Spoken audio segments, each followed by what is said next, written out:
Dan had left his good-paying job as a communication engineer to be with Sally. Ever since he could remember, Sally was who everyone called Mum. He learnt later to call her Sally. "I have been diagnosed with cancer, son. The hospital people say I have a short time left," she sobbed. He could feel her pain. He gripped the receiver so tight his knuckles turned pink. "And you are all I have left." She had called him that late November evening. Dan loved his mum and still drove at least once a month to spend a weekend with Sally. So he just packed, resigned his job and left for Newport. Calling and Krasner was one of the top communication companies in the state of Wyoming, and Dan was a key member of the team. Since Krasner was out of the country, Dan broke the news to Calling, a smallish man in his late 40s.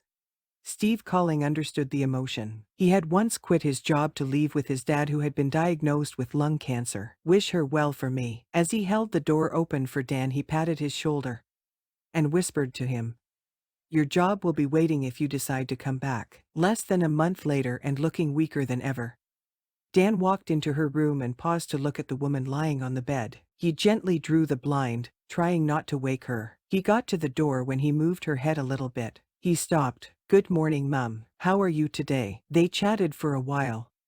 Then she asked him to locate his father for her. "I want to see him again, before I die," she said. Why she would want that beats him. The idiot had walked out on them when Dan was just 5 years. He had never forgiven him, not just because he left them but because he did so for another woman. The search took him another 2 months, and he had to enlist the help of a friend in the police department who knew some other lowlifes, who eventually tracked down the man he wanted. When he walked into the Madison Correctional Facility, the figure that introduced himself as Dr. Warren was not recognizable. Gaunt, receding hairline with enough gray on it, he looked like someone who had been through a lot. Their first meeting was clumsy. They said nothing. Dr. Warren kept looking at him as if unsure if this man was his son. He asked after him, Sally and his sister, but the questions were hollow, devoid of emotion or feeling. "What are you in for?" he forced himself to ask. "Murder." Dan never told him why he came and how he located him. He did not ask. He later found out that his father had fallen into hard times, and with his mistress threatening to leave him, he killed her. The motive: an insurance taken out on the mistress. He was lucky not to be going to the chair. When he returned to Newport, he was met by the family physician. "She won't last too long." He tried a reassuring smile, but it was too much to bear. Dr. Craig left, his handkerchief wiping his eyes as he did. Dan understood. Dr. Craig had been the family physician for a long time. It started a long while ago, before Dan was born. He had known his father and been with them through the breakup of the family. He had shared the family's grief. A bachelor all his life,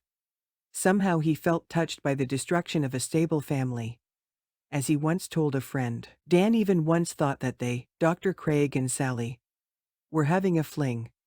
After his father left, of course. Though in pain, she recognized him when he walked in and took her small hand in his. "Did you?" He shook his head. "Searched everywhere. No records, nothing. It is as if he just disappeared." Later that night, she died peacefully in her sleep. "I couldn't tell her that the man she loved and still loves was now a murderer. She deserved to die peacefully," Dan later wrote in his diary. Dr. Warren. Dan went a couple of times to see him, but when he returned to his job, he lost touch and gradually the letters stopped. His last letter to his father read, "Sally loved you till the end. I did not tell her about my finding you. She deserved better than you and what you ever offered. I hope, however, that you will be able to find some purpose to your life and try to make amends. Your son, Daniel."